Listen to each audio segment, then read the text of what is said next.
Hi guys, I'm back. This is going to be the last section of my Jessica picks, and this is best adult fiction. I had to do this because I do read adult too, and there's been some books that I've really quite enjoyed that I think that in terms of adult fiction that you should definitely read. So we're just going to get started. The first book is The Nanny Diaries by Emma McLaughlin and Nicola Krauss. Came out in 2002. It came out a long time ago. There's since been sequels and it's just a phenomenal book, and it kind of is a satire about upper class Manhattan society through the eyes of their nannies, and it's really cute. The movie does it no justice. It's really phenomenal. Next book I have is The Devil Wears Prada by Lauren Weisberger. This came out in 2003. This was such a great time for like that chick lit kind of. And it talks about a young woman who's hired as a personal assistant to this, powerful fashion magazine editor, and she has a hellish job, and it's just so interesting. And the film is really cute too. And it just came out with Revenge Wears Prada. I haven't read it yet. That reminds me, I need to put that on my to be read. But this is a must read. It's just so fun to read. Next are two Jane Green books. I love Jane Green. Actually, I could have probably, definitely recommended more than two, but I have Beach House and Dune Road on here, and the Beach House came in 2008 and Dune Road came out in 2009. However, her older ones, Jemima J, Mr. Maybe, Bookends, Babyville, Straight Talking, The Other Woman, all those books were such cult classics for chick lit the beginning of the 2000s to mid 2000s. So if you haven't checked out Jane Green, she's phenomenal. She'll get you hooked. Next, of course, Jodi Picoult.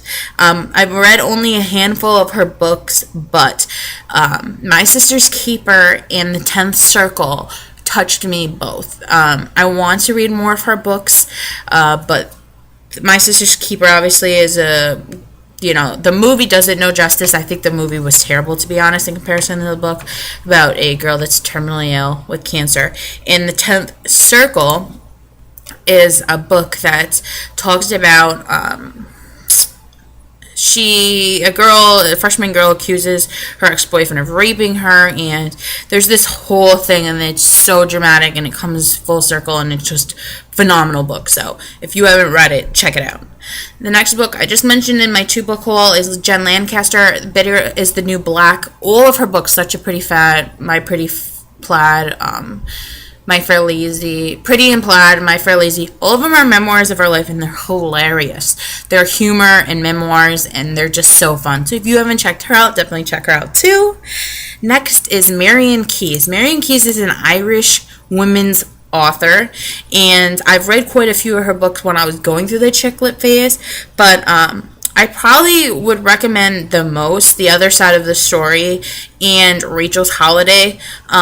She has other books too. Lucy Sullivan's Getting Married, Watermelon, Last Chance Saloon, Sushi for Beginners, No Dress Rehearsal, Angels. I could go on and on and on. She writes in such a there's always a strong female character, and there's always they're going through some sort of obstacles to be happy, and it's really real. I mean, in real life, that's what we deal with, and just the way she writes is so good. It's just so good. So, and the last adult author I have to mention is Philippa Gregory. I do love reading historical fiction. I haven't read it in a while, but if you were to read two of her books, definitely Queen's Fool and The Other Boleyn Girl, I feel like are probably two of the best that she's written, and I'm not quite caught up on her latest books. I think I read The White Queen. I haven't read The Red Queen or The Lady of the Rivers, and I saw them at the library, but I didn't read them. But The Other Boleyn Girl is the first one, and then it's The Queen's Fool, and then the series continues, but I don't think the books are as good as those first two. The Other Boleyn Girl is a movie as well. The movie is pretty good, but I need to get into her other series, which is The Cousins War, White Queen, Red Queen, Lady of the River, and then there's The Kingmaker's Daughter. I've been on a hiatus from that. If you also like historical fiction, check out Carolee Erickson and Kate Emerson. They're both two really good authors concerning that. So that's my best adult fiction. I am going to record my best of the bests, must reads, I'm so excited for that. So definitely stay tuned. Bye.